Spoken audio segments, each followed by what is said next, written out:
Okay, well, we'll have a little break, and we'd like to thank Sarah for bringing refreshments. There are various poetry books for sale from various poets, and those poets who have books for sale, they haven't brought them to a location where people can see them. Yeah, and also there's a mailing list, scheduled events over there. Special? What are these? Oh yeah, well we're sponsoring a Vigil for Peace down in DC in March. So if you're interested in that, going down there and drumming to keep George Bush awake at night. There's yellow flyers right there, check them out. And we'll take like 5-10 minutes. Smokers, not me. Okay.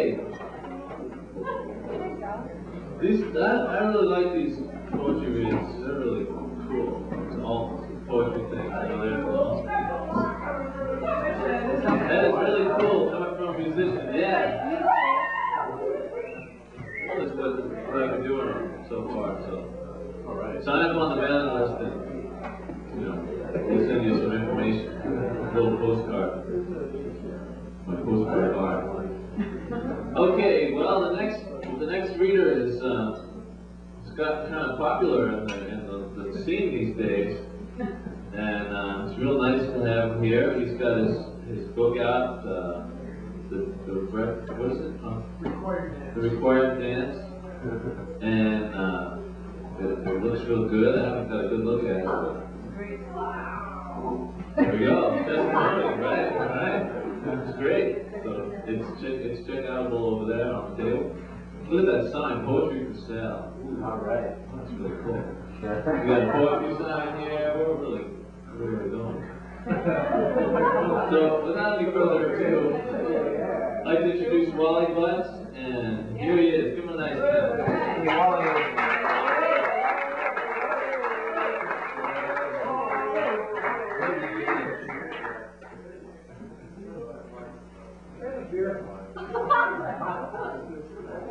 See why not? You have something over there?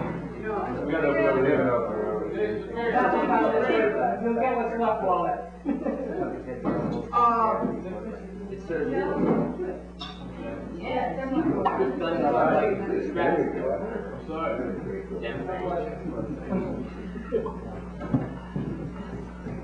All right. It's a real pleasure to be here, Chris. Thank you very much. This is a gas. I don't know how long it's been since I've been to a reading series that took a handful of poets and gave us kind of space. I think it's really excellent. You get a broad range. I really enjoyed it. Know where I got the idea? From Allen Ginsberg did it. 6 poets at Gallery. 6 gallery reading. That's Ralph's Master of Ceremonies. Yeah. Right. That's where I got the idea.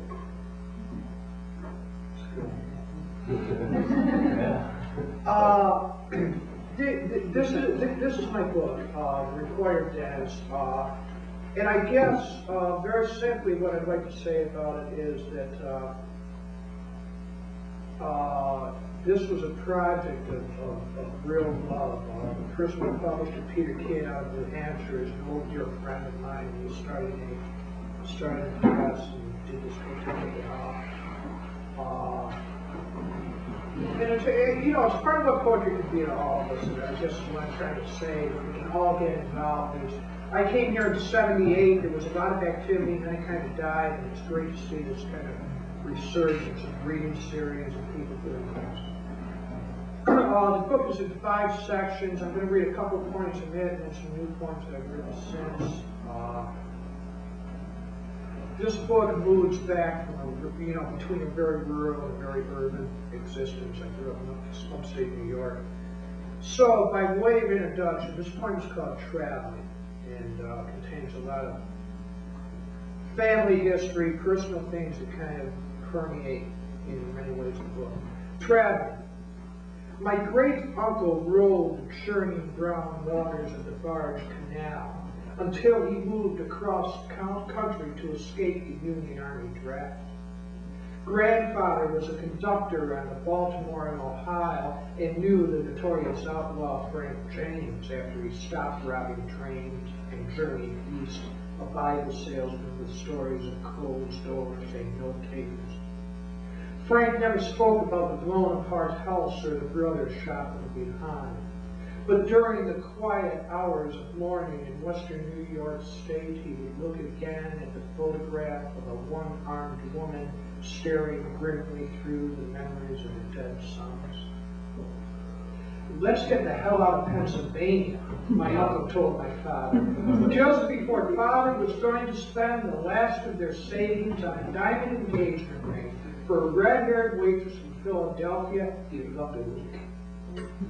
I remember his fascination with Rita Hayworth and my first awareness of puberty when I watched her as Salome dance out to her veils and carry the bloodied head of the saint on a silver tray to an evil king.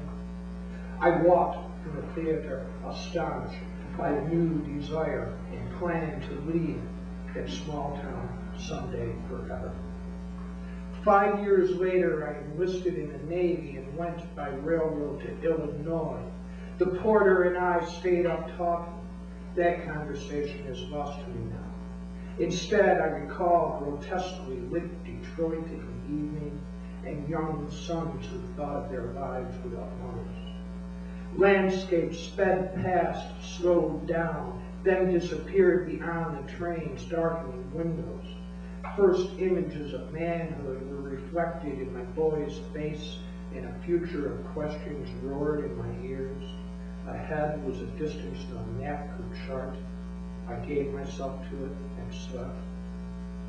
It is over 2 decades and thousands of miles from that moment.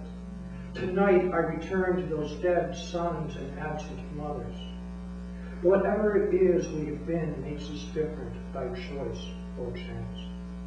A child at the creek bank, I saw shadows of birds over still current and played a secret game. Imagine what will happen next.